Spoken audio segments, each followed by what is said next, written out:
The doctor's words echoed in Martha's mind like a death sentence. You will never bear children. At 35, she stood at the edge of town, her husband's farewell still burning in her ears. What use is a woman who can't give me sons? Little did she know, 3 small Pawnee children were about to call her the most beautiful words she'd never thought she'd hear. Mother. But wait, this isn't just another Wild West sob story. What you're about to witness is the transformation of a woman society deemed worthless into the most valuable treasure a family could have. Because sometimes, just sometimes, the greatest mothers are those who never give birth. Picture this: Nebraska Territory, 1871. The morning frost still clings to the prairie grass like shattered dreams. A woman stands at a riverbank, the dark water calling to her with promises of ending her pain. Her name is Martha Coleman, or it was until 3 hours ago when her husband of 12 years threw divorce papers in her face and rode off to marry a proven breeder.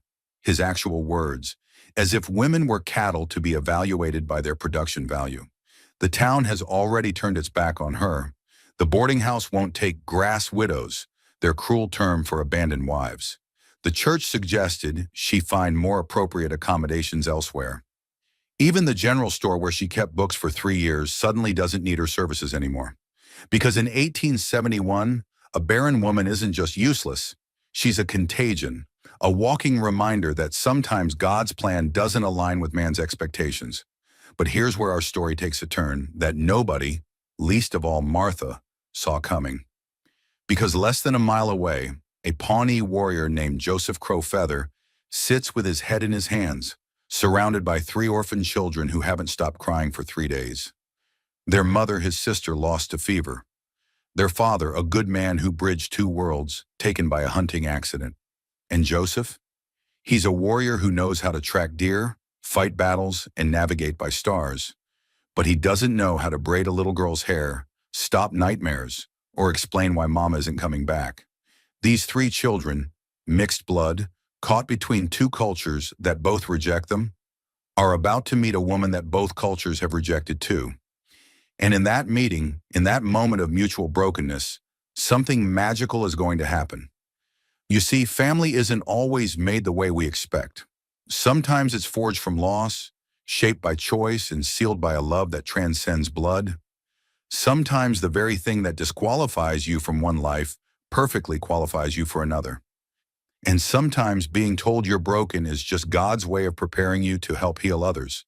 So settle in, dear listeners, for the next 30 minutes. Put aside what you think you know about motherhood, about worth, about the ways families can be formed. Because Martha Coleman's story isn't just about finding children who needed her. It's about discovering that being unable to create life doesn't mean you can't save it, nurture it, and transform it. And I promise you this: by the time this story ends, you'll never look at the word mother the same way again.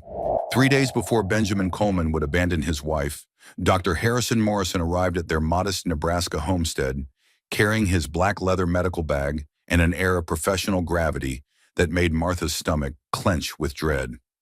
It was September 15th, 1871, a date that would forever divide Martha's life into before and after.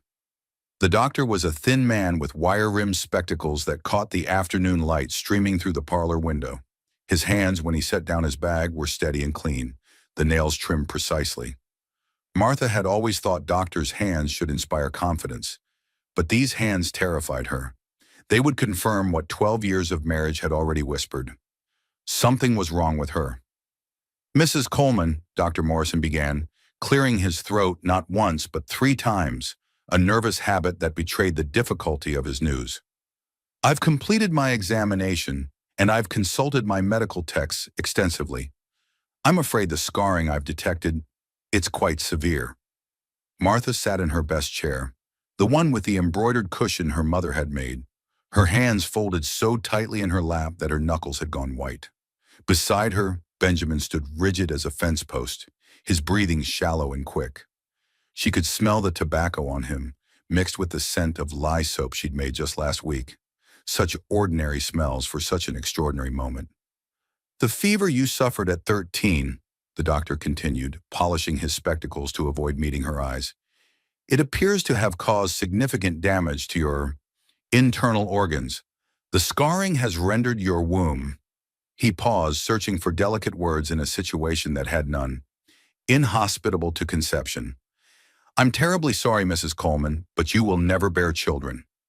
The words fell into the silence of their small parlor, like stones into still water, sending ripples through everything Martha had believed about her future. The clock on the mantel, Benjamin's mother's clock, brought from Pennsylvania, ticked loud in the quiet, marking the seconds of Martha's transformation from wife to burden. Benjamin's chair scraped against the floor as he stood abruptly, the sound like fingernails on slate. His face had gone pale, then red, then something beyond color. A blank mask of disgust that Martha had never seen in 12 years of marriage, not even during their worst arguments about money or land, or his mother's constant criticisms. Never. Benjamin's voice was hollow. You're certain? I'm afraid so, Dr. Morrison said, finally meeting Martha's eyes with a look of pity that made her want to scream. The damage is extensive and permanent. No amount of prayer or patent medicines will change this condition. It's simply medical fact. Benjamin walked out without another word, leaving Martha to see the doctor out, to thank him for his honesty, to pay him $3 they couldn't spare for the privilege of having her worth as a woman reduced to nothing. The doctor patted her shoulder awkwardly at the door, his hand heavy and patronizing. There are other ways to have fulfillment in life, Mrs. Coleman, he said. Perhaps charity work or teaching Sunday school. Many barren women find purpose in serving others' children. But Martha knew, even as she nodded and smiled, that brittle smile women perfect when their world is ending, that in their small town, there was no role for a barren wife. She was a field that would never bloom, a well that had run dry, a promise that could never be kept. That night, Benjamin hadn't come to bed. She'd found him in the barn the next morning, his blanket spread over hay bales, an empty whiskey bottle beside him. He wouldn't meet her eyes when she brought him coffee and biscuits, wouldn't respond when she tried to talk about adoption, about orphan trains, about the children who needed homes. He just stared at the wall and said, "Those aren't solutions, Martha. They're just reminders of what you can't do." The second night, he hadn't come home at all. Martha had sat up waiting, the lamp burning low, her needlework untouched in her lap. Around midnight, young Tommy Henderson had knocked on the door, sent by his mother to check on her. The boy's eyes wouldn't meet hers as he mumbled that Mr. Coleman had been seen at the widow Hutchinson's farm, helping with repairs. Everyone knew the widow's farm was in better condition than most. Her late husband had left her well provided for, with 3 strapping sons to work the land. Now on this third morning, September 18th, 1871, Benjamin was taking everything that mattered to him. The frost on the grass looked like nature's mockery of a wedding veil, delicate and white, and ultimately temporary. Martha stood in the doorway, her shawl pulled tight against the cold, watching her husband load the wagon with methodical precision. His books went first, wrapped carefully in oilcloth to protect them from the elements. The Bible his mother had given him, the almanacs he consulted religiously, the single volume of Shakespeare he'd inherited from his father. Next came his father's tools, each one placed in its designated spot in the wooden box he'd built specifically for them. The hammer that had built their chicken coop, the saw that had cut the lumber for their bed frame, the plane that had smoothed the cradle he'd made 3 years ago in anticipation of a child that never came. His mother's china was packed with special care, each piece wrapped in the good linens Martha had embroidered during their engagement. She watched him handle the teacups she'd drunk from every Sunday, the plates she'd served his favorite meals upon, the gravy boat she'd filled every Christmas and Easter. 12 years of careful handling, never a chip or crack, and now he was taking them to another woman's table. "Benjamin," she finally said, her voice catching on his name like fabric on a splinter. The word came out broken, just like everything else between them. "Please, we could adopt. The orphan train comes through Omaha every month. We could give a child a good home." "Adopt?" Benjamin spun around, and the disgust in his face made her step backward into the house.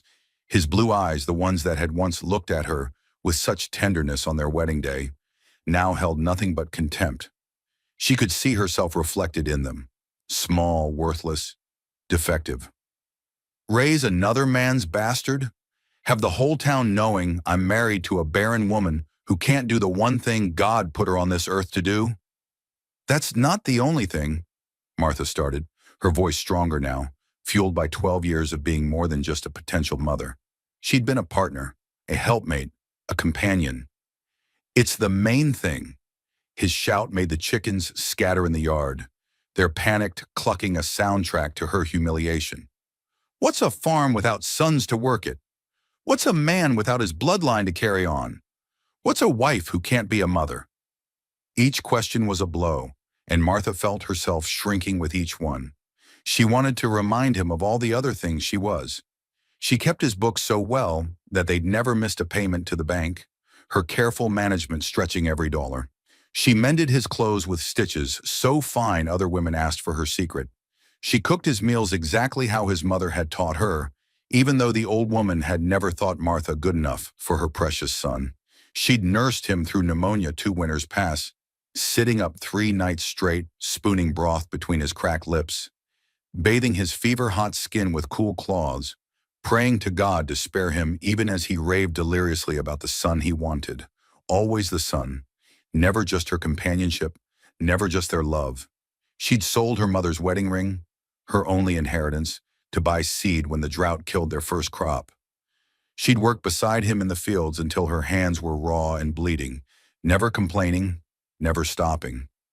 She'd lost 2 toes to frostbite, helping him save the cattle during the blizzard of '69. She'd been everything a wife should be except the one thing that apparently mattered most. But looking at his face now, she knew none of that counted. The ledger of their marriage had been balanced, and she'd come up short. She wasn't a woman to him anymore. She was a broken vessel, a failed investment, a mistake he was finally correcting. Benjamin pulled an envelope from his coat pocket. She noticed it was his good coat, the one she'd just pressed yesterday, still foolishly believing he might come home, and thrust it at her. His hand didn't shake. He'd practiced this, she realized, rehearsed this moment like an actor preparing for a stage performance. "Divorce papers, all right," he said, the words clipped and efficient. "Already filed with the county clerk.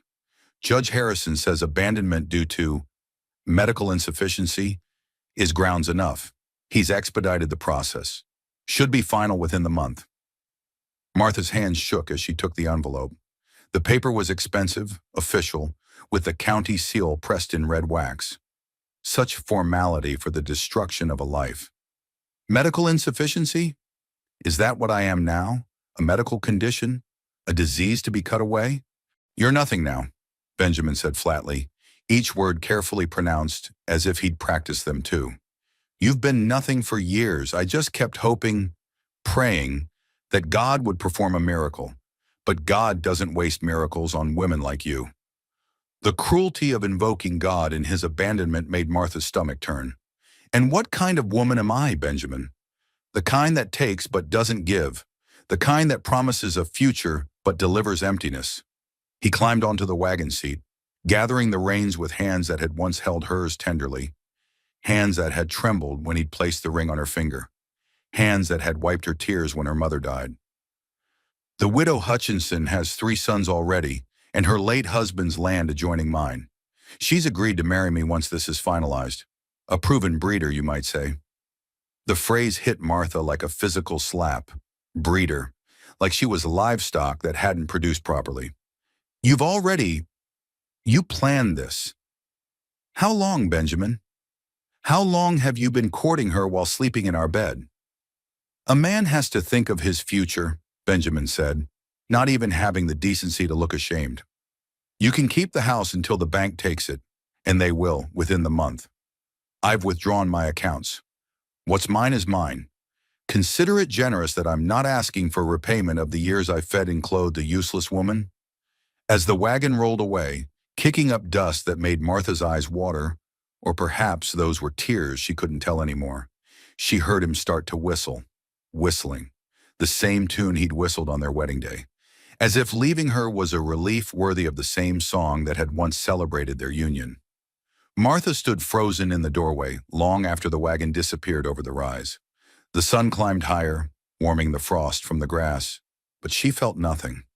Neighbors would have seen the wagon leave, The Hendersons' farm was close enough that they'd have heard the shouting. By noon, the entire town would know. By evening, she'd be the subject of every dinner table conversation, every church gossip session, every pitying look and cruel whisper. She went inside and sat at the kitchen table where she'd served 12 years of meals. The silence was deafening. No clock ticked. Benjamin had taken it, his mother's precious clock. No fire crackled. She hadn't the strength to light one. Just silence and the weight of her supposed worthlessness pressing down like a physical thing. By afternoon, the full reality of her situation became clear as the town's judgment arrived in waves. First came Mrs. Appleby from the boarding house, her pinched face barely containing her satisfaction at delivering bad news. She didn't even dismount from her buggy, just called out from the road. Mrs. Coleman, or should I say Miss Watson again, I heard about your situation. I wanted to be clear that my establishment doesn't take grass widows, sets a bad example for the young Christian ladies under my care. You understand? Next came Reverend Dawson, his tall frame filling her doorway like a shadow of judgment. He at least had the decency to remove his hat, though his eyes remained cold and distant. The congregation feels it would be best if you sought opportunities elsewhere. A woman in your position, well, it raises uncomfortable questions. Perhaps Omaha, or even further east, where your history isn't known. Even Mr. Morrison at the general store, where Martha had kept books for 3 years, suddenly discovered he no longer needed her services. He sent his son with the message, too cowardly to face her himself. Pa says the customers might feel uncomfortable, ma'am. Nothing personal, but business is business. By evening, Martha understood the full scope of her exile. She wasn't just losing a husband. She was losing her place in the world. A divorced woman, especially one divorced for barrenness, was worse than a widow. A widow had tragedy and deserved sympathy. A divorcee had shame and deserved nothing. She walked to the edge of town as the sun began to set. Her best boots, the ones she'd worn to church every Sunday, the ones she'd polished just yesterday out of habit, raising small clouds of dust with each step. The Republican River ran low this time of year, September being the tail end of the dry season, but there were still deep pools where the current had carved out hollows in the earth. Martha stood at the bank, watching the water move with deceptive calm. The surface was smooth, but she knew the current below was strong enough to pull a person under, to fill their lungs, to stop their heart. It would be cold, she knew, but the cold wouldn't last long. Neither would the pain. Just a few moments of struggle and then peace, an end to the humiliation, the worthlessness, the crushing weight of being a woman who'd failed at the only thing that mattered. She thought of her mother, dead these 15 years. A woman's worth is in her children, she used to say while bouncing Martha's younger siblings on her knee. Martha had been the eldest of 7, had raised her brothers and sisters after their mother died in childbirth with the 8th. She knew how to soothe nightmares, how to cool fevers, how to make a meal stretch to fill empty bellies. She knew everything about being a mother except how to become one.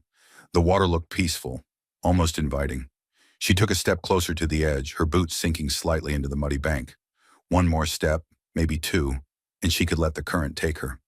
Benjamin would probably be relieved. No need to wait for the divorce to be finalized. The town would shake their heads and say they'd seen it coming. Poor Barren Martha couldn't handle the shame. By next month, she'd be forgotten. Just another cautionary tale mothers told their daughters about the importance of fertility. Martha closed her eyes, ready to take that final step, when she heard it, a sound that cut through her despair like sunlight through storm clouds. A child crying, but not just any cry. This was the deep, keening wail of genuine distress, the kind that spoke of loss too great for a small heart to bear. And despite everything, despite her own pain and worthlessness, Martha's instincts responded. She turned away from the river toward the sound, not knowing that she was walking toward her destiny. The crying pulled Martha through the cottonwood trees like an invisible rope, each sob tightening around her heart and drawing her forward. The trees here grew thick along the riverbank, their leaves rustling with the evening breeze, creating shadows that danced in the dying light. She pushed through the undergrowth, her dress catching on branches, leaving small tears in the fabric she'd so carefully mended just days ago when she still believed she had a marriage worth maintaining. The scene that greeted her stopped her cold. A Pawnee warrior sat on a fallen log, his head buried in his hands, his broad shoulders shaking with what could only be tears. His war paint was smeared down his cheeks, creating dark rivers on his bronze skin. He wore traditional dress, a leather shirt decorated with beadwork, leggings with fringe, moccasins that showed wear from many miles. But it was his posture that struck Martha most. This was a man defeated, not by battle, but by something far worse. Around him, 3 children clustered in various states of distress. The sight of them made Martha's empty womb ache with a physical pain that took her breath away. They were mixed blood. That much was clear, their features showing the blend of native and European ancestry that marked them as belonging fully to neither world. The oldest, a boy who couldn't have been more than 8, was trying desperately to be strong. He had his father's lighter skin, but his mother's high cheekbones and dark eyes.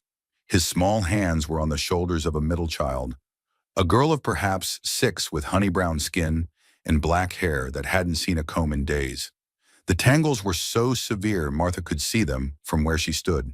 The girl sobbed with the abandon only children can achieve, her whole body convulsing with grief, snot running down her face unchecked. Her dress, once blue, Martha thought, now gray with dirt and wear. But it was the smallest child that broke Martha's heart completely. A toddler, barely 3, with the most remarkable green eyes Martha had ever seen. Eyes that spoke of a white parent or grandparent somewhere in her lineage. She sat in the dirt, her tiny dress torn at the shoulder, her chubby legs splayed out, crying with the hopeless abandon of a child who'd given up on comfort ever coming. Her voice was hoarse, almost gone, but still she cried, silent tears streaming down her dirty face, her small body hiccuping with exhaustion. The warrior looked up at Martha's approach, and she saw his face clearly for the first time. He was younger than she'd initially thought, perhaps 30, no more. His face would have been handsome if not for the exhaustion carved into every line. His eyes were intelligent, desperate, and swimming with unshed tears. This was not the fierce savage the newspapers wrote about. This was a man drowning in grief and responsibility he didn't know how to handle. "Please," he said in broken but understandable English, his voice rough with exhaustion and emotion. "You help? Children, they cry 3 days. No stop, no eat, no sleep." His English faltered, and he made gestures with his hands, trying to communicate the depth of his desperation. "Their mother?" He made a cutting gesture across his throat, universal sign language for death. "Fever take her 1 moon past.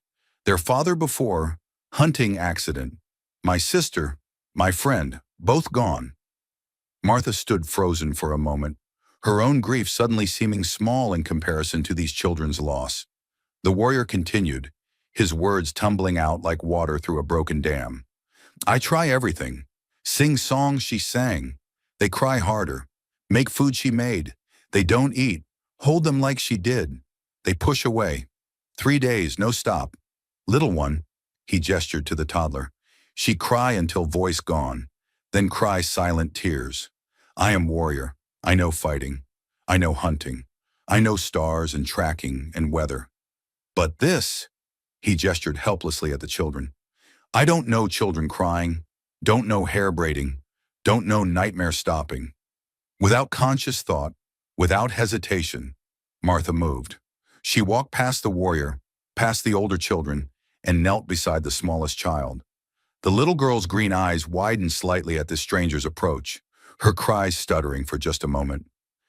"Hello, little one," Martha said softly, her voice carrying the maternal warmth she'd never been able to give her own children. "Oh, sweet girl, come here." She gathered the child into her arms, and something inside Martha's chest cracked open like an egg, spilling warmth where there had been only cold emptiness moments before. The child's weight was solid, real, necessary in a way Martha couldn't explain. The little girl's cries stuttered, stopped, then started again, but softer, more confused than distressed. Martha began to rock, the motion as natural as breathing. She hummed softly, An old lullaby her mother had sung, one she'd sung to her younger siblings all those years ago. The child's rigid body began to soften, her tiny fingers clutching at Martha's dress.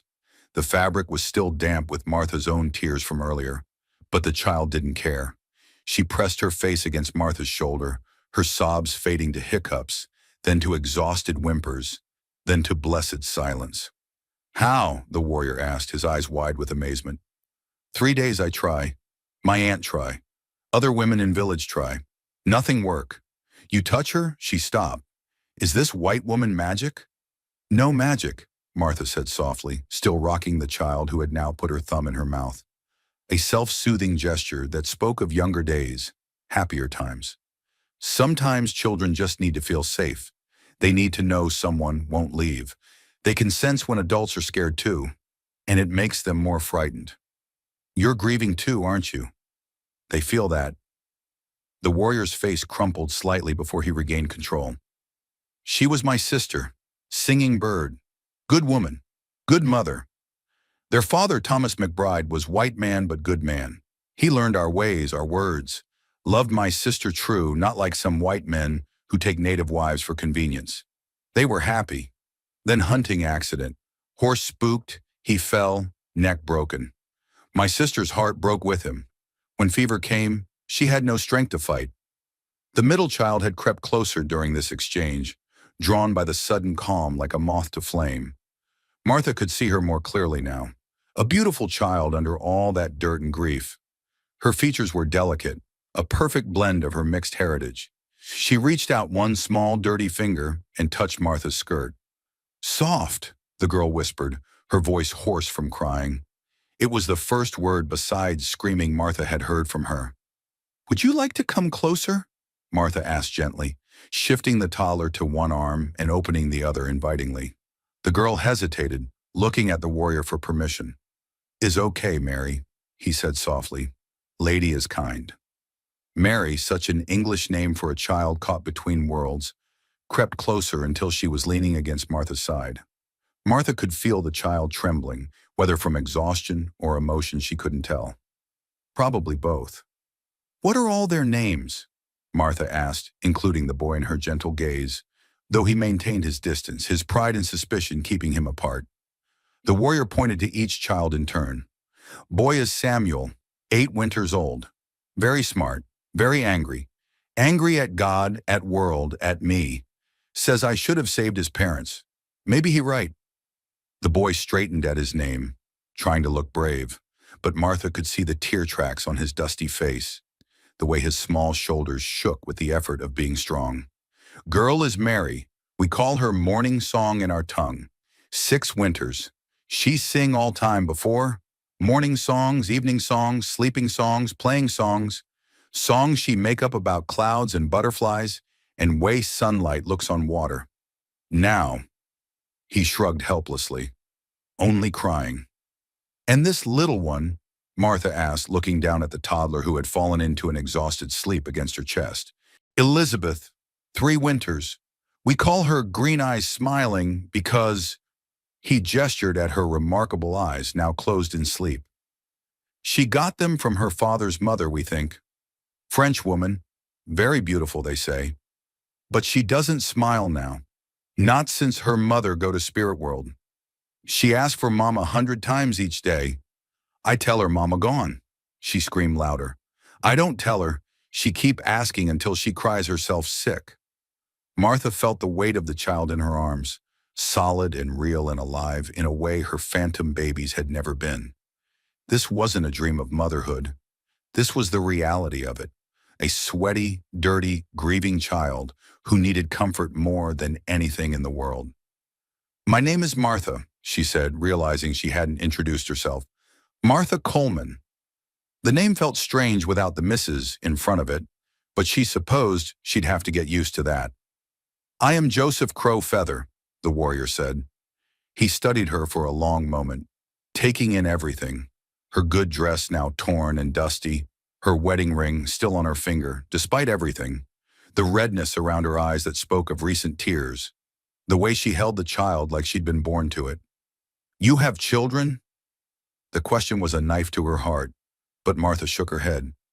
Number I cannot have children. My womb is... She struggled for words that wouldn't sound like self-pity. Broken.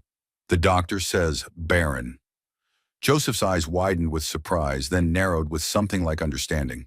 His gaze traveled to her torn dress, her dust-covered boots, the way she'd been heading toward the river when the children's cries stopped her. "Your husband?" he asked carefully, the question gentle but direct. "Gone," Martha said simply, the word containing multitudes of pain. "Left this morning, because I cannot give him children. I am..." She struggled with the word, "divorced, or will be soon." Joseph made a sound of disgust and spit to the side, a gesture so sudden it startled Mary. "White men," he muttered, then caught himself. "Sorry, I should not speak so, but among my people, woman who cannot have children is not thrown away like broken pot. She is honored as aunt, as teacher, as keeper of stories. Some become medicine women, very powerful. Woman's worth is not just her womb." Martha felt tears threatening again, but for a different reason. Worth, value, purpose. Words that had been stripped from her that morning, offered back so simply by this stranger. Samuel had crept slightly closer during this exchange, close enough that Martha could see him clearly. He was a beautiful child, with intelligent eyes that missed nothing. But there was anger there too, the kind of anger that comes from loss too great for a child to process. "You're another white woman," he said suddenly, his voice accusatory. "Come to stare at the poor half-breed orphans? Come to take us to mission school, where they'll cut our hair and beat us for speaking Pawnee?" "Samuel!" Joseph scolded, but Martha held up her hand. "No," she said firmly, meeting the boy's angry gaze. "I'm a woman who was just told she's worthless because she can't have children. I'm a woman whose husband just threw her away like garbage. I'm a woman who was about to..." She paused, not wanting to burden the child with her own darkness. "Who had nowhere to go and no one who wanted her. I heard you crying, and I came. That's all." Something in her honesty seemed to reach the boy. His shoulders relaxed slightly, though his expression remained wary. Joseph watched this exchange with growing interest. Then suddenly he reached into a pouch at his side and pulled out a small leather bag that clinked with coins. "I need help," he said, the words tumbling out desperately. "I take children because family is dead, all dead from fever, or fighting with white settlers who want our land. No one else to take them. But I am scout for army, must ride, must work, must be gone for days sometimes, cannot take children on patrol, cannot leave them alone. They need..." He struggled for words. "They need mother, need woman who knows children's hearts, who knows gentle ways." He pushed the bag toward Martha. "I have gold, from scouting, from trading. Good money. You come to reservation, help with children. I pay you, give you home, food, everything needed. You help until I find wife maybe, proper mother for them." Martha looked at the gold, then at the children. Mary was pressed against her side, seeking comfort. Elizabeth was dead weight in her arms, sleeping the deep sleep of emotional exhaustion. Samuel stood apart but watching, his eyes holding a mixture of hope and suspicion. "I don't want your gold," Martha heard herself say. Joseph's face fell, his shoulders slumping. Then you won't. But I'll come." The hope that bloomed in his eyes was almost painful to see. "You will? True?" "These children need someone," Martha said, looking down at Elizabeth's peaceful face, feeling Mary's trembling against her side, seeing Samuel's desperate need for stability despite his anger. "And I need them too. I need to be needed. I need..." She paused, searching for words. "I need to matter to someone." Joseph stood quickly, his relief palpable. "You matter. Already you matter. Look, Elizabeth sleeps. First time in 3 days she sleeps without crying herself sick. Mary is quiet, leaning on you like she used to lean on her mother. Even Samuel, stubborn Samuel, he listens to you." It was true, Martha realized. In the space of minutes, she'd done what this strong warrior couldn't do in 3 days. Not through any special skill, but simply by being what she was, a woman with a mother's heart, even if her womb would never quicken with life. How far to the reservation? She asked, practical matters suddenly important. 3 days' ride. I have horses, gentle mare for you and children, my horse for me. Have supplies, blankets, food. We leave now if you ready, or morning if you need time. Martha thought of her empty house, already no longer hers. Her few possessions. What did they matter? The town that had rejected her? Why would she want to say goodbye? Benjamin was probably already at the widow Hutchinson's, planning their future on the bones of Martha's failure. I need to get a few things from my house, she said. Clothes, my mother's Bible, some personal items. An hour, no more. Joseph nodded. I wait here. Children need rest anyway. He paused, then added softly, Thank you, Martha Coleman. You save us. All of us. As Martha stood, carefully transferring the sleeping Elizabeth to Joseph's awkward but gentle arms, she felt something shift inside her. This morning she'd been Martha Coleman, barren wife, worthless woman, burdened to be discarded. Tonight she was Martha Coleman, needed, wanted, necessary. I'll be back, she promised, including all 3 children in her gaze. I won't leave you. Samuel, suspicious Samuel, who'd lost too much to trust easily, looked her straight in the eye. Promise? Everybody leaves. Mama left. Papa left. Everyone always leaves. Martha knelt down to his level, her hands on his small shoulders. I promise, Samuel, I'm not everybody. I'm the woman who's choosing you, all 3 of you. And when you choose someone, really choose them, you don't leave. You stay, even when it's hard, especially when it's hard. The boy's composure finally cracked, and he threw himself into her arms, sobbing like the child he was. Martha held him tight, feeling Mary join the embrace, even Joseph stepping closer with Elizabeth. This, she thought, this is what I was meant for. Not to birth children, but to mother those who need mothering. Not to fulfill Benjamin's dynastic dreams, but to heal broken hearts with love that chooses rather than creates. When she finally pulled away to get her things, all 3 children were watching her. 1 hour, she said firmly. Count it if you want. I'll be back. As she walked back toward town, toward her empty house and her few possessions, Martha felt lighter than she had in years. Behind her, 3 orphaned children and 1 desperate warrior waited. Ahead of her lay an uncertain future on a reservation she'd only heard frightening stories about. But for the first time in 12 years, Martha Coleman knew exactly where she belonged. The first day of their journey began before dawn, the sky still holding stars like scattered diamonds against dark velvet. Martha had returned to the riverbank exactly 1 hour after leaving, carrying a small carpet bag with her few essentials. 2 dresses, her mother's Bible with pressed flowers between its pages, a silver hairbrush that had been her grandmother's, and the quilt her mother had made for her hope chest. Everything else she left behind. Let Benjamin deal with it when he came to claim the house for his new bride. Joseph had been amazed when she returned. You came back, he said simply, but the relief in his voice spoke volumes.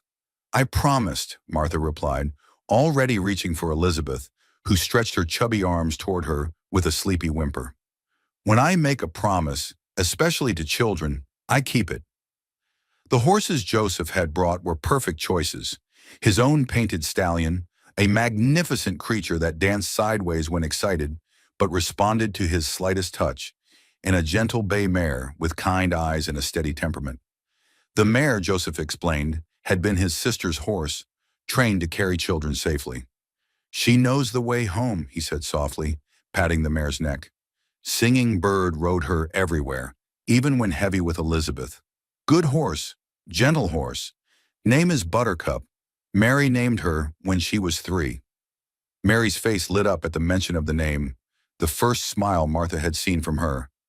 Mama let me pick, because she's brown like butter, and she likes to eat the yellow flowers. They mounted carefully, Martha holding Elizabeth in front of her while Mary sat behind, arms wrapped tightly around Martha's waist.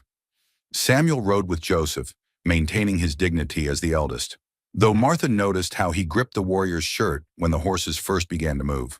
The prairie stretched before them, endless and golden in the early morning light. The grass was tall enough to brush the horses' bellies, making a soft swishing sound as they passed. Meadowlarks called from hidden perches, and the air smelled of sage and earth and possibility. For the first few hours, they rode in relative silence. Elizabeth dozed against Martha's chest, thumb in her mouth, occasionally stirring to mumble, "Mama," before settling again. Each time she did, Martha's heart cracked a little more open, making room for this child who had already decided Martha was hers. Mary hummed softly behind her, not quite singing, but testing her voice after 3 days of crying. The melody was haunting, minor key, definitely Pawnee in origin. When Martha asked about it, Mary explained, "It's the morning blessing song. Mama sang it every day when the sun came up. She said it thanked the Creator for another day, for family, for life continuing." "Will you teach it to me?" Martha asked. Mary was quiet for a moment, then began to sing softly, her voice gaining strength as she went. The words were in Pawnee, but she translated, "Great Spirit, we thank you for the light. We thank you for the breath in our bodies. We thank you for the family you have given us, blood and chosen. We thank you for the path before us, even when we cannot see where it leads." Martha felt tears prick her eyes. Chosen family. Even their prayers understood that family wasn't always about blood. Around midday, they stopped by a small creek to water the horses and eat. Joseph had packed simple food, dried meat, hard biscuits, some withered apples that the children fell upon eagerly. Martha noticed how thin they all were, how Samuel tried to make sure his sisters ate before taking his own portion. "When did you last eat a proper meal?" she asked Joseph quietly while the children splashed water on their faces. "Before Singing Bird got sick," he admitted. 2 weeks maybe? I can hunt, but cooking..." He shrugged helplessly. "I burn everything. Children won't eat burned food, won't eat much of anything, really. Grief fills their bellies instead of food." Martha made a mental note to start cooking properly as soon as they reached the reservation. Children needed routine, needed the comfort of regular meals, needed the security of knowing food would come. It was after they'd remounted, the sun high and hot overhead, that they encountered the wagon train. Martha heard them before she saw them. The creak of wheels, the snap of whips, the rough voices of men pushing oxen harder than necessary. Joseph's entire demeanor changed, his body tensing, his hand moving instinctively to the rifle secured to his saddle. "Stay close," he said quietly. "White settlers don't always..." He paused, searching for diplomatic words. "They don't always understand our ways." The wagon train came into view, 5 families by Martha's count, heading west toward Colorado or California, chasing dreams of gold or land or simply a new start. The lead wagons slowed as they approached, and Martha could see the way hands moved toward weapons, the way women pulled children behind their skirts. The wagon master, a burly man with a beard like a bear's pelt, held up his hand to stop them. His eyes traveled over their small group, Joseph in his traditional dress, the mixed-blood children, and Martha. His expression when he looked at her was one of disgust mixed with pity. "Ma'am," he said, his voice carefully neutral, "are you in need of assistance? Are you being held against your will?" Before Martha could answer, his wife, a pinch-faced woman with eyes like chips of ice, peered out from the wagon. "Oh, my Lord," she gasped. "It's a white woman with savages. And those half-breed children." The word hit like a slap. Martha felt Mary press closer against her back, felt Elizabeth wake and whimper at the tension in Martha's body. "I'm exactly where I choose to be," Martha said, her voice clear and caring. "These are my children, and this is my family." The wagon master's wife actually recoiled. "Your children? But they're mixed blood. Abominations. No decent white woman would..." "Then I suppose I'm not what you'd call decent," Martha interrupted, her voice steel wrapped in silk. "Because I see 3 beautiful, intelligent, precious children who need love, not judgment. I see a good man trying to care for his sister's orphans. What do you see? Because if all you see is blood and race, then I pity you. You're blind to everything that actually matters." One of the younger men in the group, barely out of his teens, spat tobacco juice near Buttercup's hooves. The mare, gentle as she was, shied slightly, causing Mary to cry out in fear. "Half-breeds and Indian lovers," the young man sneered. Whole frontiers going to hell when white women take up with savages. Joseph's hand was on his knife before Martha could blink, but she reached out, touching his arm gently. Don't, she said quietly. They're not worth it. Then louder, addressing the entire wagon train. These children speak 2 languages fluently. This boy, she indicated Samuel, can track any animal, predict weather by the clouds, and do mathematics that would challenge any of your children. This girl, she squeezed Mary's hand, knows the medicinal properties of every plant on this prairie and can sing in harmonies you've never dreamed of. And this baby, she kissed Elizabeth's head, has more courage in her tiny finger than all of you combined. If that's what you call savage, then I choose savage over civilized any day. The wagon master seemed to want to diffuse the situation. Ma'am, if you're choosing this path, that's your business. But you should know, once you go native, there's no coming back. No decent society will have you. Martha laughed, actually laughed, surprising everyone, including herself. Sir, decent society abandoned me 3 days ago because my womb is barren. My husband threw me away because I couldn't give him sons. The church told me to leave town. The boarding house wouldn't take me. If that's decent society, then I'm better off without it. She urged Buttercup forward, past the wagon train, her head high. Joseph followed, but not before fixing the wagon master with a look that made the man step back. As they rode away, Martha heard the woman say loudly, "Mark my words, she'll regret it. They always do. Probably kidnapped anyway, Stockholm Syndrome or some such." But what struck Martha most was Samuel's voice, small and wondering. "You defended us. White people never defend us." "I'm not white people," Martha said firmly. "I'm your moth." She caught herself. "I'm Martha, and I'll always defend you. Always." That night, they camped in a grove of cottonwoods near a small spring. Joseph built a fire with practiced efficiency while Martha settled the children. She'd noticed Mary scratching her head repeatedly and, upon investigation, discovered the child's hair was so tangled it had begun to mat. "Hurts," Mary admitted when Martha gently probed a particularly bad knot. "Let's fix that," Martha said, producing her grandmother's silver brush from her bag.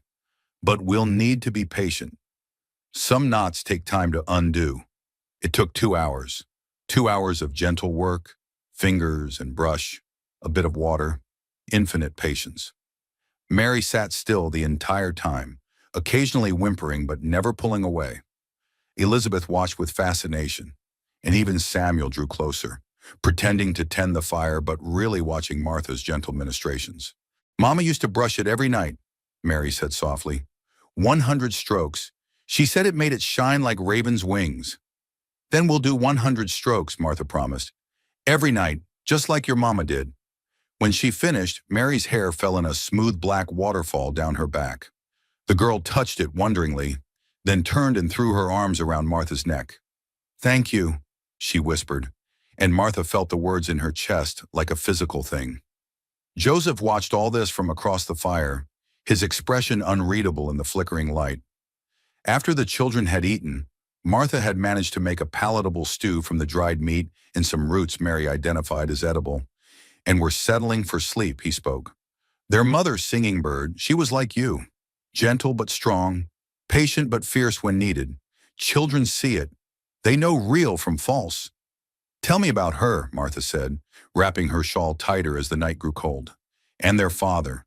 The children need their stories kept alive." Joseph's face softened. "Thomas McBride was traitor. Came through our village 5 winters past. Tall man, red hair like fire, green eyes like Elizabeth has now. He saw Singing Bird at the river, washing clothes. Love at first sight, like in white man's stories. But he didn't just take her. He courted proper, learned our language, our ways, brought gifts not to buy her, but to honor her, honor our family. He poked the fire with a stick, sending sparks spiraling into the darkness. They married both ways. Christian ceremony for him, Pawnee ceremony for us. He built her good house. Part wood like his people, part earth lodge like ours. They were happy, so happy. When Samuel born, Thomas cried with joy. When Mary came, he composed silly songs just to hear her laugh. And Elizabeth, She was surprised, blessing. Singing Bird thought she was done having babies, then Green Eyes Smiling arrived. What happened? Martha asked gently. Thomas took Samuel hunting, teaching him to track deer. Horse spooked. Snake maybe, we never knew. Thomas thrown, neck broken, died instantly. Samuel saw it all. That's why he's so angry. He thinks he should have saved his father. But he was just small boy. 7 winters old. How could he save anyone? Martha looked at Samuel, curled up but not quite asleep, and her heart ached for the burden he carried. Singing Bird tried to be strong, Joseph continued, but her heart was broken. When fever came to village, she had no will to fight. Died holding Elizabeth, begging me to keep children together, keep them safe. I promised, but I'm warrior scout. I don't know children, don't know gentle ways. Until you. The second day dawned misty, the prairie wrapped in fog that made the world seem dreamlike and unreal. They ate quickly and mounted, Joseph saying they needed to cover more ground today. The children were more relaxed, Martha noticed. Elizabeth chattered in a mix of English and Pawnee, pointing at everything. Birds, clouds, flowers. Mary hummed continuously, sometimes breaking into actual song. Even Samuel seemed less rigid, actually answering when Martha asked him about the different plants they passed. That's prairie sage, he said, pointing to a silvery green bush. Good for cleaning wounds. And that's yucca. The roots make soap. Mama taught me. You know so much, Martha praised and saw the boy's chest puff slightly with pride. It was mid-afternoon when Elizabeth said the words that stopped Martha's heart. Mama, the little girl said clearly, patting Martha's face. My mama. Martha's eyes filled with tears. She looked at Joseph, who had turned at the child's words. I'm not. Martha started, but Joseph shook his head. You are who she says you are, he said simply. Children know. They always know. The third day brought them to the edge of the reservation as the sun began its descent toward the horizon. Martha could see the lodges in the distance. Smoke rising from cooking fires, children playing, women working, men tending horses. It looked nothing like the savage encampment she'd been taught to fear. It looked like a community. It looked like home. But as they drew closer, Martha felt her nerves rising. These people had no reason to accept her. She was white, barren, divorced, everything that should make her unwelcome. Joseph seemed to sense her fear. My people will see what I see. Woman who chose children who needed her. Woman who defended them against her own kind. Woman who brings their laughter back. As if to prove his point, Mary began to sing. Not the mournful songs of the past days, but something bright and cheerful. Samuel sat straighter, actually waving at some boys he recognized, and Elizabeth bounced in Martha's arms, calling out, Home! Home! In Pawnee. As they rode into the village, people emerged to stare. Martha held her head high, meeting their gazes steadily. She had chosen this path, these children, this life. Whatever came next, she would face it. Because for the first time in her life, Martha Coleman knew she was exactly where she belonged. The Pawnee Reservation was nothing like the savage encampment Martha had been taught to fear in the carefully sanitized newspaper accounts back east. As Buttercup carried her and the children into the heart of the village, Martha saw a thriving community, earth lodges built with architectural precision, their domed shapes rising from the ground like natural hills, smoke holes at the top releasing the comforting smell of cooking fires. Gardens stretched between the lodges, corn stalks reaching toward the sky, squash vines spreading their broad leaves, beans climbing wooden poles in neat rows. Children ran alongside their horses, calling out greetings to Samuel and Mary in rapid Pawnee. Dogs barked, not threateningly, but with the excitement of a community noting arrivals. Women looked up from their work, some tanning hides, others grinding corn, a group sitting together working on what looked like an enormous quilt decorated with intricate beadwork. But it was the way they looked at Martha that made her nervous. Not with hostility exactly, but with intense curiosity mixed with skepticism. A white woman, clearly not a captive, riding with Joseph Crow Feather and 3 mixed-blood orphans. It must have been a sight worth stopping work for. Joseph's lodge sat on the eastern edge of the settlement, and Martha could tell immediately it was a bachelor's dwelling. The earth lodge itself was sound, well constructed with thick walls that would stay cool in summer and warm in winter, but there were no decorations, no woman's touches, no signs of domestic life beyond basic survival. A few horses grazed nearby, and she could see his attempts at organization. Weapons hung neatly, riding gear properly stored, but it lacked the warmth of a home. The children tumbled off the horses with practiced ease, Samuel immediately running to check something he'd hidden behind the lodge, Mary dragging Martha by the hand to show her inside, Elizabeth refusing to be put down, clinging to Martha like a small, determined barnacle.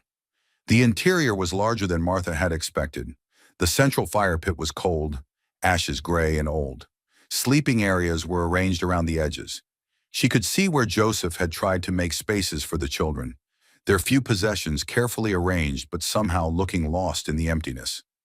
Mary's corn-husk doll sat on a folded blanket, lonely. Samuel's arrowheads were displayed on a piece of leather, but dust had already started to gather. Elizabeth's bright feather was tucked into a crevice in the wall, barely visible. "Home," Mary said, but her voice was uncertain, like she was trying to convince herself. Before Martha could respond, she heard voices outside. Many voices, speaking in rapid Pawnee. Joseph's voice rose above them, explaining something, and then the door flap was pushed aside and a woman entered, who could only be someone of importance. She was tall for a Pawnee woman, perhaps 50 winters old, with gray streaking through her still thick black hair. Her dress was beautifully made, decorated with beadwork that must have taken months to complete, geometric patterns that seemed to tell a story Martha couldn't read. Her face was weathered but handsome, with high cheekbones and intelligent eyes that missed nothing. This was White Dove, Joseph's aunt, the woman he'd mentioned would need to approve of Martha. White Dove walked around Martha slowly, examining her like a horse trader evaluating potential stock. She reached out without warning and felt Martha's arms through her dress, checking for muscle. She looked at Martha's hands, turning them over to see the calluses from years of farm work. She even leaned in and smelled Martha's hair, which made Martha freeze in surprise and a little indignation. "You're the one who can't have children?" White Dove said bluntly in accented but clear English, clearly seeing no need for social niceties. Martha flinched but lifted her chin. "Yes." White Dove continued her examination, lifting Martha's skirt slightly to look at her boots, worn but sturdy. She peered into Martha's eyes, looking for something Martha couldn't guess at. The children watched all this with held breath, even Elizabeth staying silent. Finally, White Dove stepped back and pronounced, "Good." Martha blinked. "Good. These little ones," White Dove gestured at the children, "they don't need woman trying to replace their mother.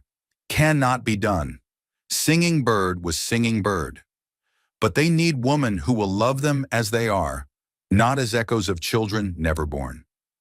Woman who cannot have children sometimes loves deeper those who need mother.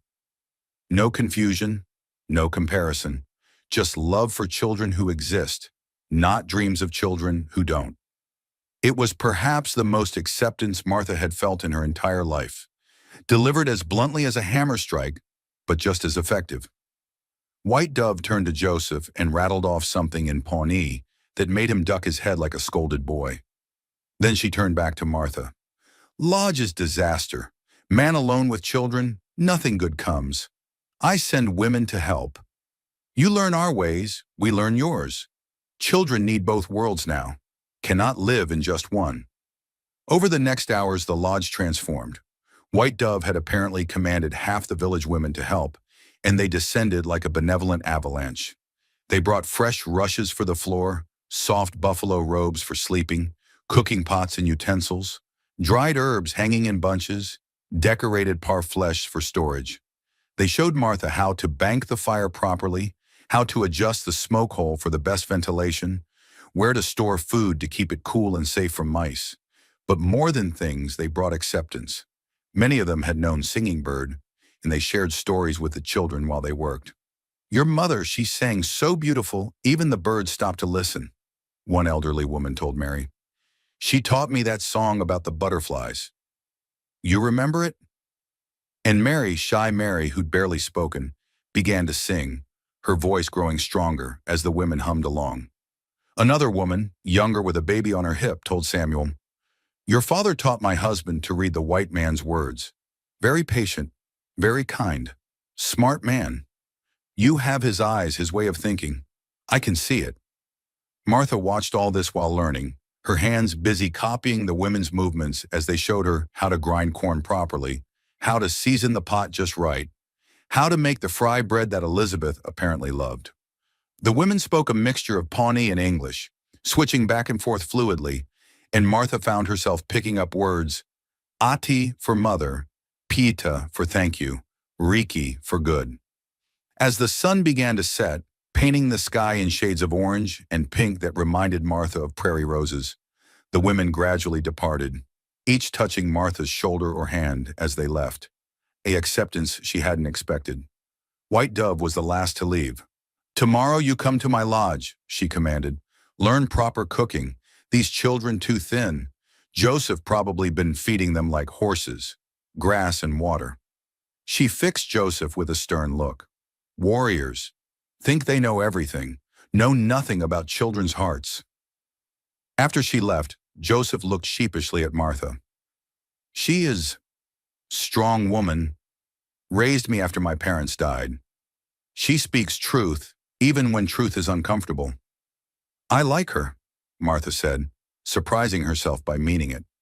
That first evening in their newly organized lodge felt like the first real home Martha had experienced in years. She made a proper meal with the supplies the women had brought, a stew rich with buffalo meat, wild onions, prairie turnips, seasoned with sage and salt. The children ate like they'd been starving, which Martha supposed they had been, emotionally if not physically. "Mama's stew tasted different," Mary said carefully, as if afraid of hurting Martha's feelings. "But this is good too. Different good. Your mama's stew will always be special," Martha said gently. "I'm not trying to cook like her. I'm cooking like me. But for you, that's what families do.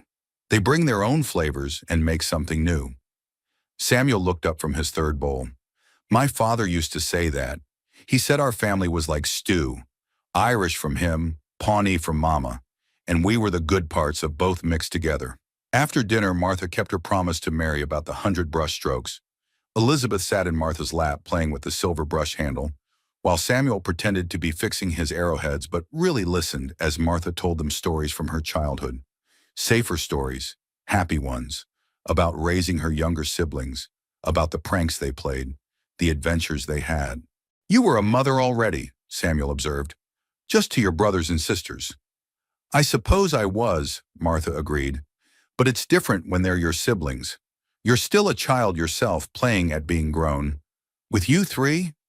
She paused, choosing her words carefully. "With you, I'm choosing to be here. That makes it real in a different way." Later, after the children were asleep, Elizabeth curled against Martha's side, Mary's hand holding Martha's sleeve even in sleep.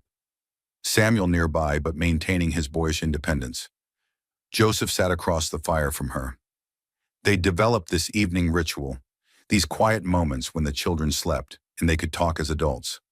"They're changing," Joseph said quietly. 3 days with you, and they're becoming themselves again." "How?" Martha considered the question.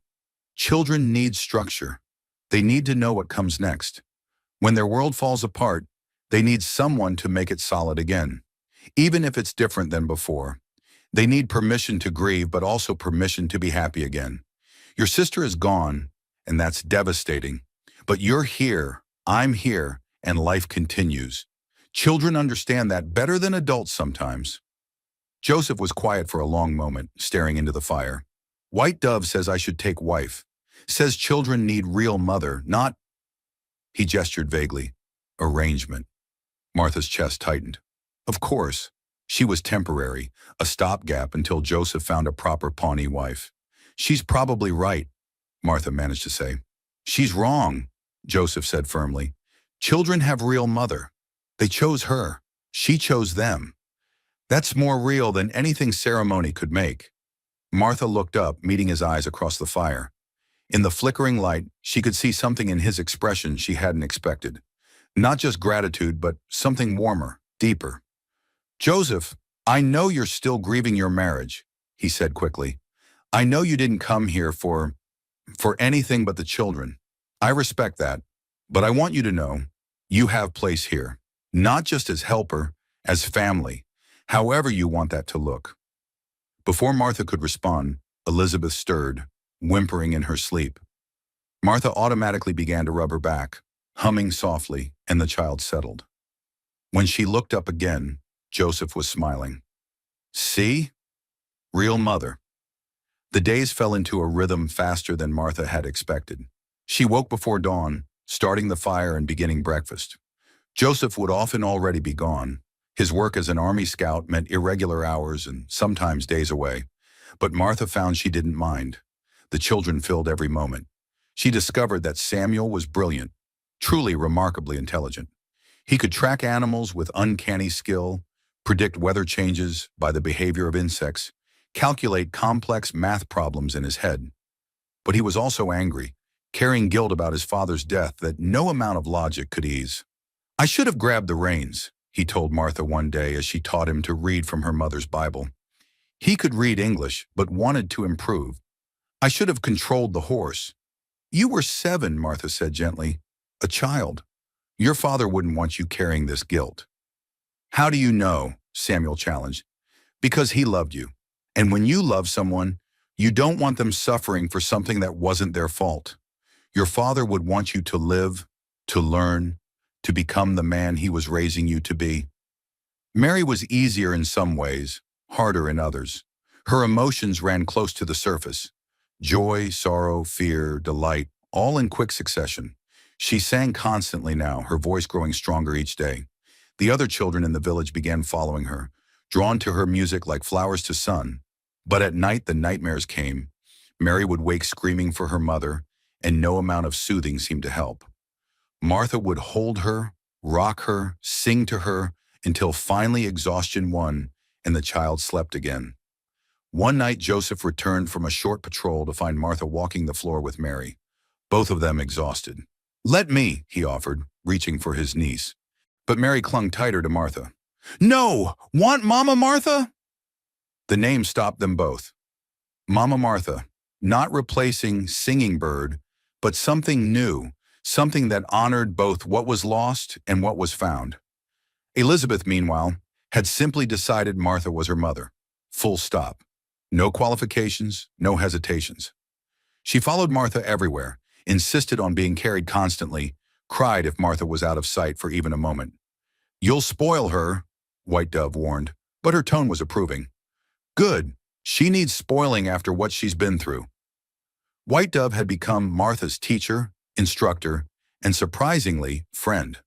She taught Martha the practical skills: how to tan hides, make pemmican, identify medicinal plants, bead leather, but she also taught her the deeper things, the stories, the beliefs, the way the Pawnee saw the world.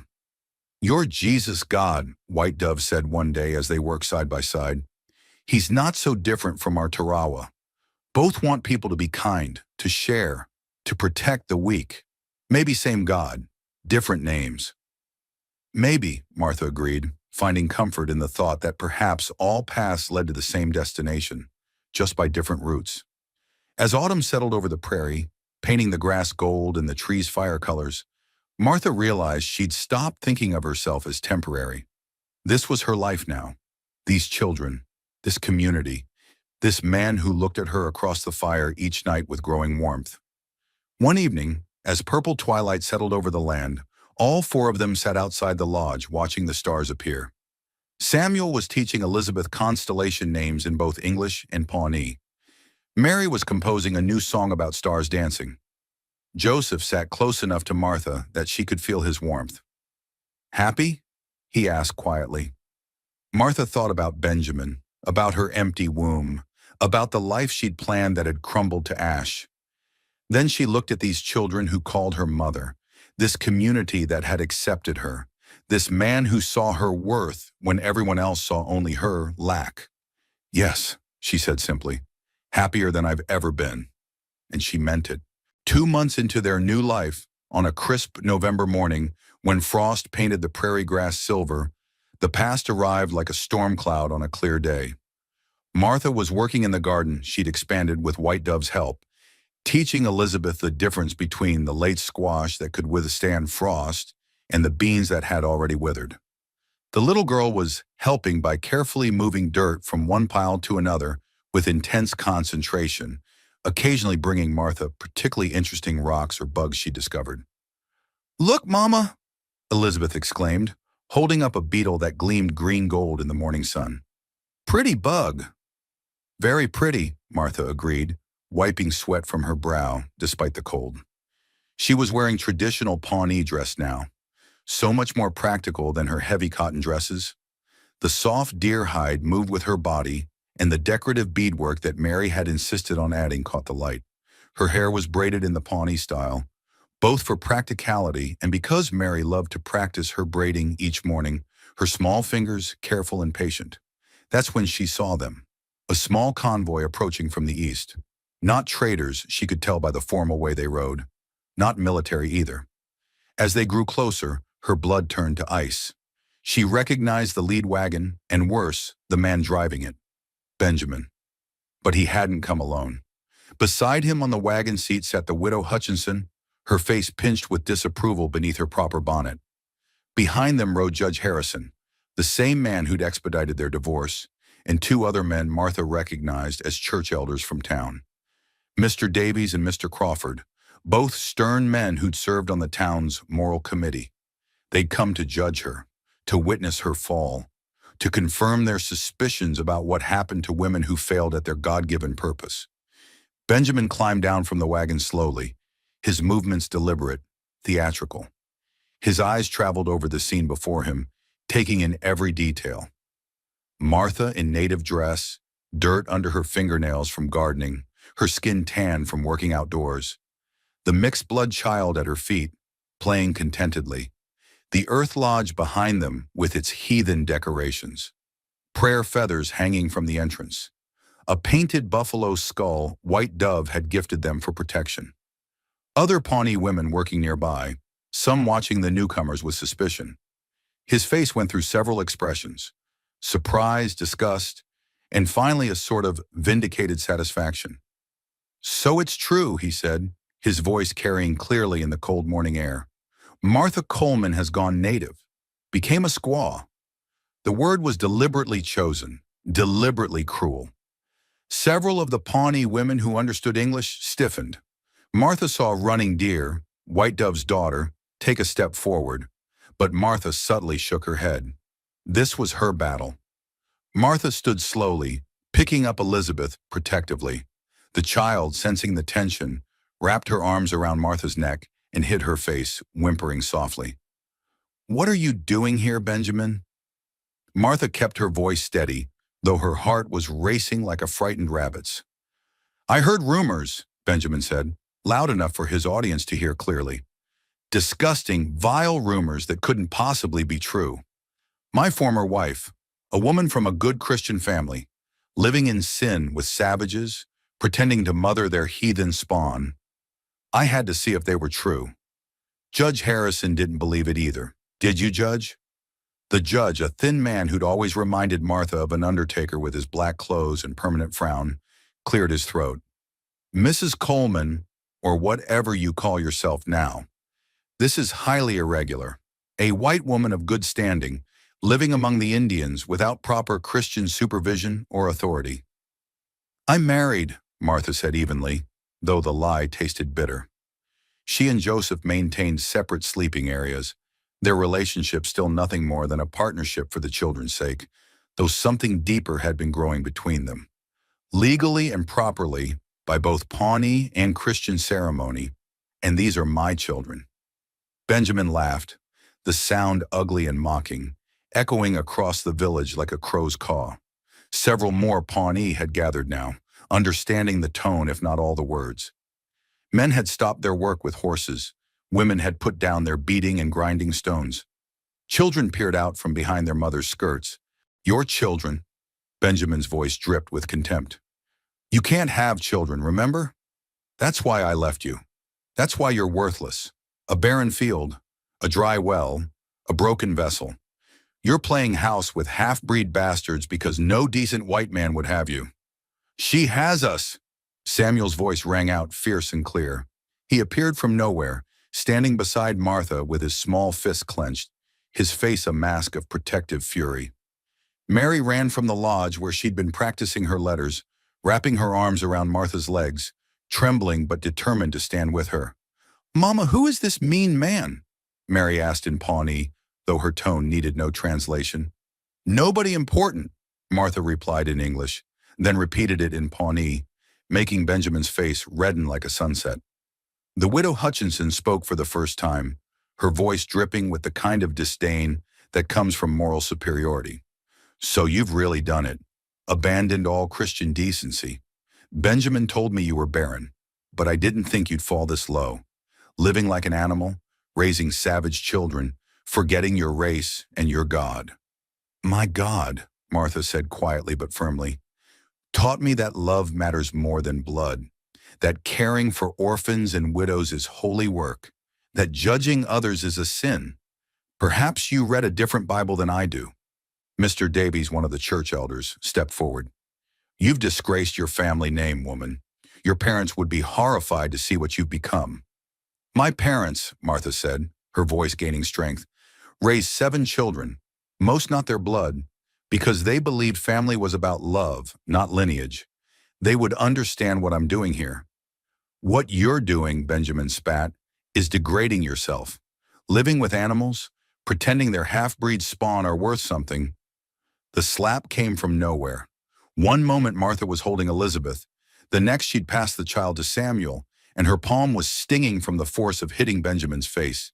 The crack echoed across the village like a gunshot.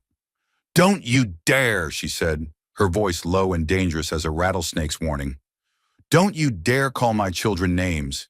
They are worth 10 of you. Samuel speaks 3 languages and can calculate numbers in his head faster than you can on paper. Mary knows every medicinal plant on this prairie and sings like an angel. Elizabeth has more courage in her tiny finger than you have in your entire body. They are brilliant, beautiful, beloved children, and you are a small, pathetic man who measures worth by wombs and skin color." Benjamin raised his hand as if to strike back, his face purple with rage. But suddenly Joseph was there, along with several other Pawnee warriors. They'd materialized from the landscape like smoke, silent and imposing. Joseph's knife was out, not threatening exactly, but definitely present, catching the morning sun along its blade. "Touch my wife," Joseph said calmly in perfect English, each word precise as a placed stone, "and you'll lose that hand, and possibly other parts you might value." Benjamin looked around at the warriors, then back at Martha. His hand lowered slowly. "This isn't over. I'll make sure everyone knows what you've become. Every town, every trading post, every church from here to Chicago. You'll never be welcome in civilized society again." "Good," Martha said, her chin high, her voice clear. "I found something better than your civilized society. I found a real family, a real community, real love. Your society abandoned me the moment I couldn't produce sons. These people," she gestured to the gathered Pawnee, "took me in when I had nothing to offer but love for 3 orphan children." Judge Harrison cleared his throat, trying to regain control of the situation. "Mrs. Cole, Miss Watson, surely you must see that this is inappropriate. You're a white woman. These children need Christian upbringing, proper education." "They're getting both," Martha interrupted.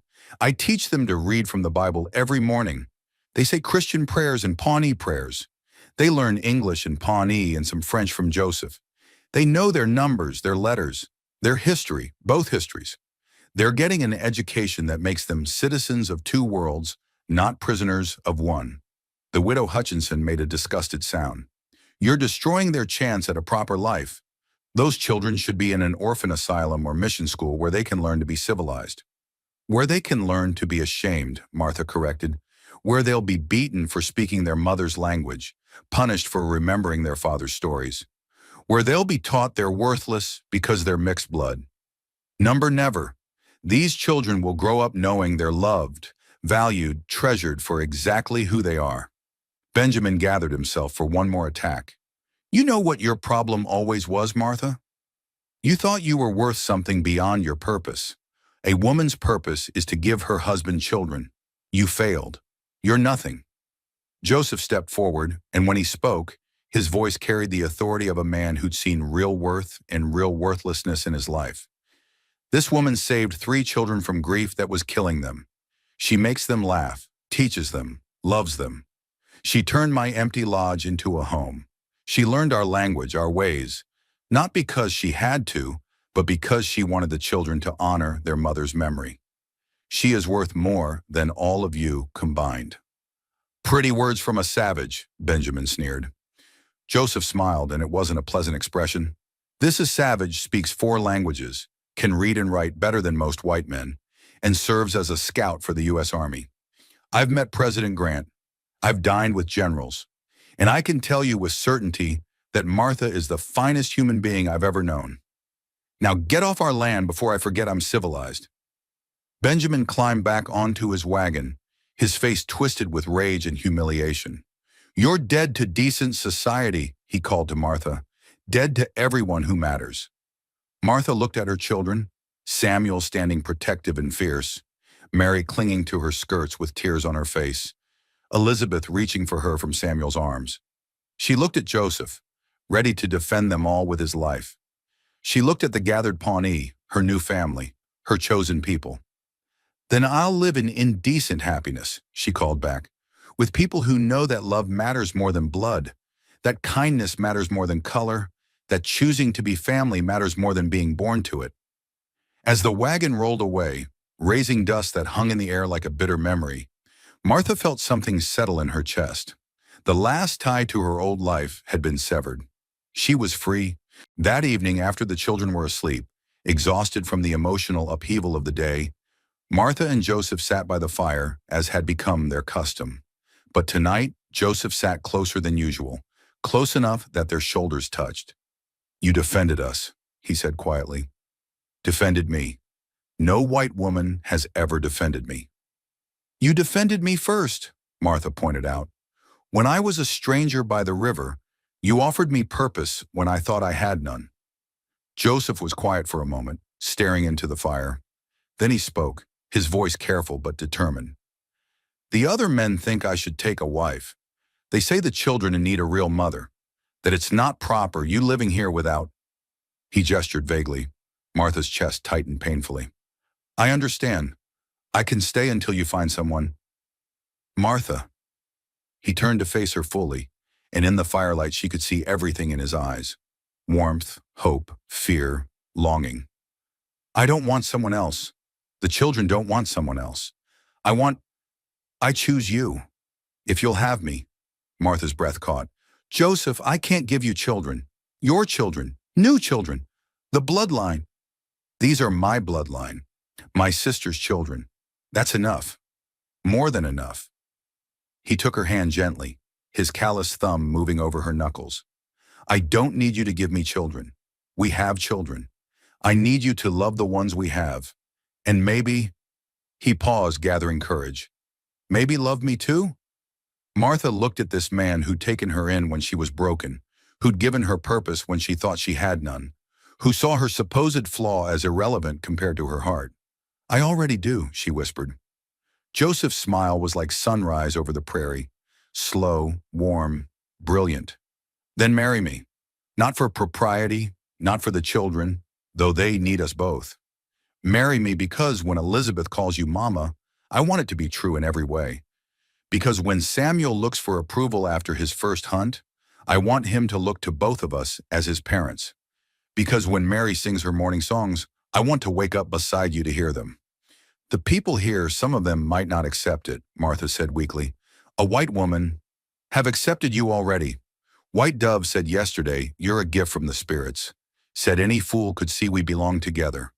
Martha laughed wetly, tears streaming down her face. She said that? In Pawnee, so you wouldn't get proud. But yes.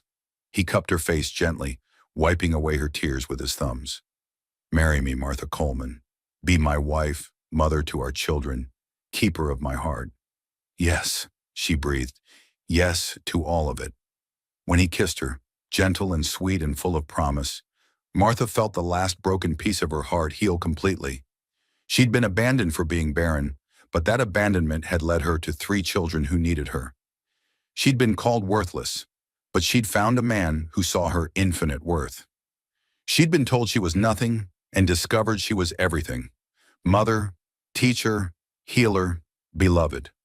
Sometimes the worst moments in our lives are just doorways to our best ones. Sometimes what looks like an ending is actually a beginning in disguise. The wedding was held 2 weeks later, on a crisp November day, when the last of the autumn leaves clung to the cottonwoods like gold coins, and the air itself seemed to shimmer with possibility. The entire village transformed the event into something more than a marriage. It became a celebration of family reborn from ashes, of love that transcended boundaries, of choosing each other when the world said they shouldn't match. White Dove took charge of preparing Martha with the authority of a general marshaling troops. She arrived at dawn with several other women, their arms full of treasures. The wedding dress they'd created was a masterpiece of cultural harmony, soft white doeskin in the Pawnee tradition, but cut in a style that honored Martha's heritage too, with a fitted bodice and flowing skirt. The beadwork told their story in abstract patterns: blue beads for the tears by the river, yellow for the sunrise of new hope, red for the love that grew from tragedy, and green for Elizabeth's eyes that first brought them together. "Stop shaking," White Dove commanded as she arranged eagle feathers in Martha's hair, a high honor that required approval from the tribal council. "You already mother to these children, already wife in heart. Today just makes official what spirits already blessed." Mary insisted Martha wear Singing Bird's necklace, the turquoise and silver catching the morning light. "Mama would want you to have it," she said solemnly. "She came to me in a dream and said so. She said thank you for loving us when she couldn't anymore." Samuel, trying to be stoic but clearly emotional, presented Martha with a gift he'd made himself, a small wooden carving of a family, 5 figures holding hands. "So you remember we chose each other," he said, his voice cracking slightly. Elizabeth, now 4 and understanding the significance of the day, kept touching Martha's dress with reverent fingers. "Pretty mama. Pretty like butterfly, like sunshine, like morning song." The ceremony itself was held in the center of the village, with the entire community forming a great circle. Reverend Patterson from Fort Kearney had agreed to perform the Christian ceremony, a younger, more progressive minister who'd replaced the judgmental Dawson. He'd been surprisingly respectful of incorporating both traditions. Joseph stood waiting for her, and Martha's breath caught at the sight of him. He wore his finest regalia, a war shirt decorated with porcupine quills that caught the light, leather leggings with intricate beadwork, and a headdress that marked him as a respected warrior and scout. But it was his expression that stopped her heart. Joy, pride, and love so profound, it seemed to light him from within. The Christian ceremony came first, simple and short. "Do you, Martha Coleman, take Joseph Crowfeather as your lawfully wedded husband?" Reverend Patterson asked, smiling. "I do," Martha said firmly, her voice carrying across the gathered crowd. "With my whole heart, with my whole soul, for all my days." "And do you, Joseph Crowfeather, take Martha Coleman as your lawfully wedded wife?" "I do," Joseph replied, his English perfect and clear. "She is already written on my heart. Today I write her into my life forever." But it was the Pawnee ceremony that made Martha cry. The elder conducting it spoke in both languages, his aged voice still strong. "Today we witness something sacred, not just 2 people joining, but a family choosing itself. These children chose Martha as their mother when their blood mother walked the spirit trail. Martha chose them when the world told her she had no value. Joseph chose Martha when he saw her heart was large enough to hold them all. And Martha chose Joseph when she saw his strength was matched by his gentleness. This is not marriage made from duty or arrangement. This is marriage made from love that grew in the broken places, like prairie flowers that bloom after fire. The children participated throughout. Elizabeth scattered flower petals with intense concentration, her tongue poking out slightly. Mary sang a blessing song she'd composed herself, her voice clear and pure, bringing tears to many eyes. Samuel stood as Joseph's witness, his young face serious with the responsibility, but glowing with happiness. When it came time for the blessing, White Dove stepped forward. Great Spirit, we thank you for mysterious ways. Woman who cannot bear children becomes mother to 3 who needed her. Man who thought he could only be warrior learns to be father. Children who lost everything find everything again. This is your magic, making families from broken pieces, making them stronger than those who never broke. After the ceremonies, the feast lasted well into the night. There was dancing, traditional Pawnee dances where Martha stumbled but laughed, frontier reels where Joseph proved surprisingly graceful. The children ran wild with their friends, faces painted, bellies full, hearts light for the first time since their parents died. That night, as Martha and Joseph finally sat alone by their fire while the children slept, he said quietly, "Any regrets?" Martha thought of her old life, the proper house in town that had felt like a prison, the husband who'd seen her only as a failed investment, the community that measured her worth by her womb. Then she looked at this life, 3 children who called her mama, a husband who saw her as precious, a community that valued her for her heart, not her fertility. None, she said firmly, not one single regret. 6 months later, as spring painted the prairie in wildflowers, Martha realized she'd missed her monthly flow. Then another month passed. She didn't dare hope, didn't dare mention it. But White Dove knew, as she always knew, everything. The spirits have sense of humor, the older woman said, placing a knowing hand on Martha's still flat belly. White doctor says you barren? Ha! Your body was just waiting for right man, right time, right love. Closed flower opens when sun finally shines on it. When Martha told Joseph that evening, he wept openly, unashamed. Another child, he kept saying in wonder. Our child?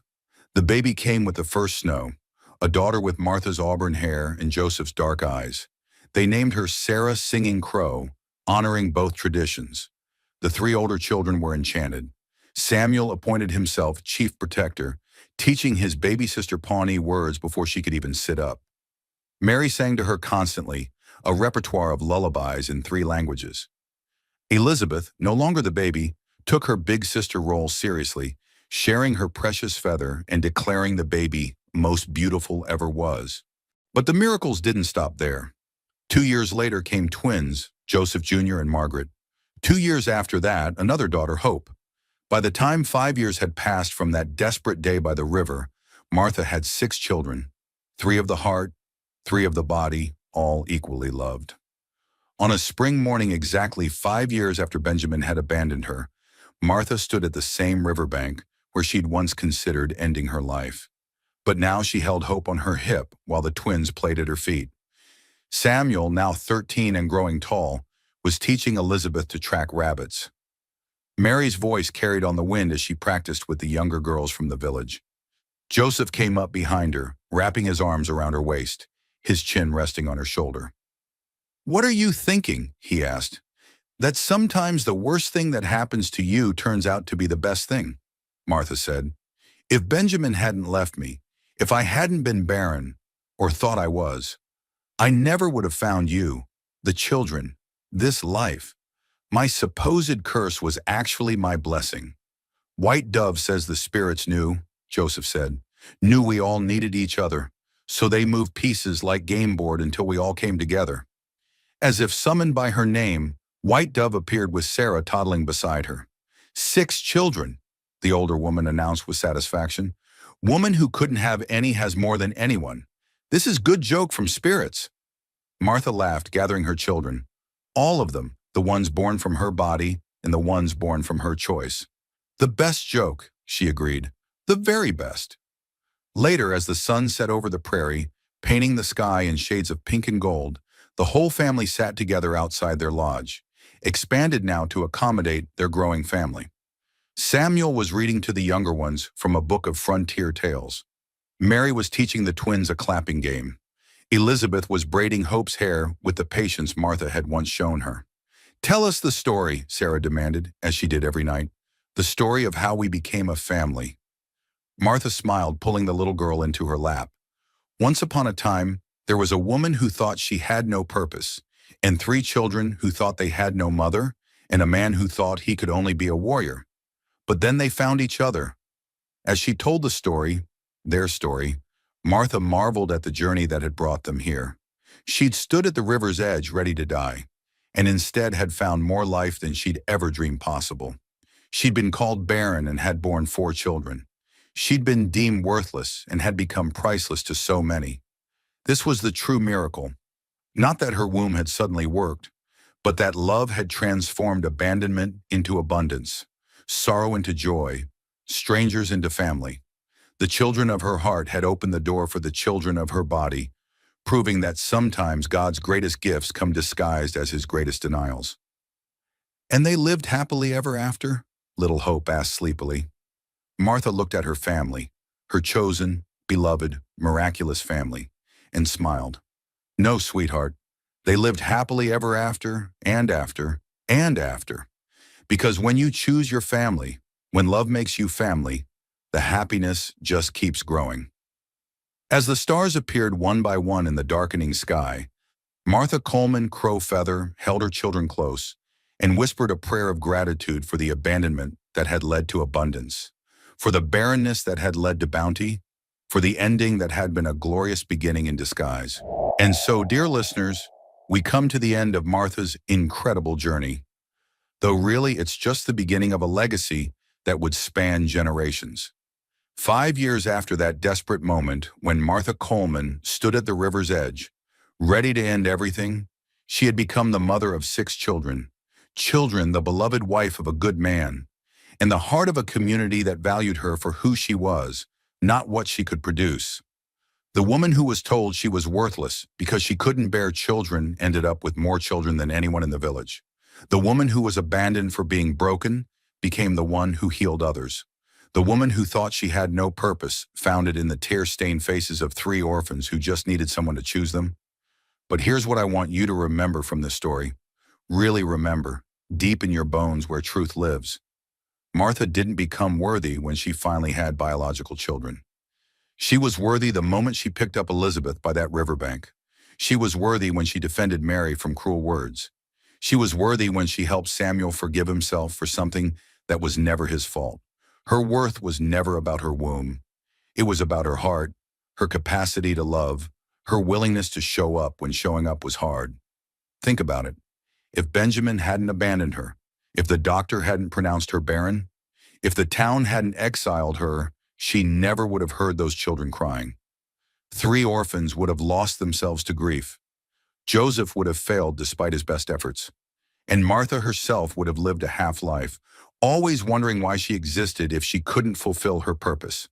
Sometimes, and this is crucial, sometimes what looks like God closing a door is actually Him removing a wall that was keeping you from your real destiny. Sometimes the very thing society says disqualifies you is exactly what qualifies you for something greater. To every woman watching who's been told she's less than because she can't have children, you are complete, worthy, and whole exactly as you are. Your value isn't in your reproductive system, but in your capacity to love. To everyone who's been abandoned, divorced, rejected, your story isn't over. Martha's greatest chapter began after her marriage ended. To anyone raising children that didn't come from their body, through adoption, step-parenting, fostering, or just loving kids who need it, you are their real parent. Biology is just genetics. Love is what makes a family. And to those who think their brokenness disqualifies them from happiness, remember that Martha's supposed brokenness led her to exactly where she needed to be. Your cracks aren't flaws. They're where the light gets in.